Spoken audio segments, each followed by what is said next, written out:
आज हूँ प्रबाद पुरुष विजु पट्टनायक तिरोधान दिवस। यह अवसर में गंजाम जिला हिंजिकाटुरे तिरोधान दिवस पालित होईछि। नगर बीजेडी सभापति नेतृत्व में घोड़ाहाड़ नदी में तिलतर्पण कार्य अनुष्ठित होईछि। पर बीजेडी नेता और कर्मी मैंने हिंजिकाटु मिनी स्टाडियम एक शोभायात्रा आसी विजु पट्टनायक छक स्थित विजुबाबू प्रतिमूर्ति में पुष्पमाल्य अर्पण करते।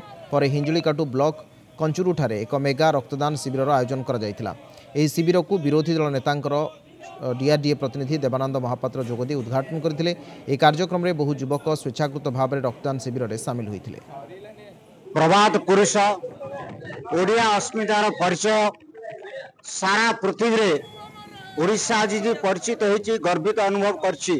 दलीय सभापति निर्देश नवीन निर्देश क्रमे एक मेगा रक्तदान शिविर हिंजिली ब्लॉक कंचुरु पंचायत रे कराउछि। रक्तदान माध्यम श्रद्धांजलि देवाई एत इच्छुक प्राय आशा रखुछु 200 रु अधिक यूनिट संग्रह हो पार। आज विजु बाबू 28तम तिरोधान दिवस से आम पंचायत रे एक मेगा रक्तदान शिविर अनुष्ठान अनुष्ठित कराई जहाँकि आम 100 रु 200 यूनिट पर्यटन करने स्थिर करूँ।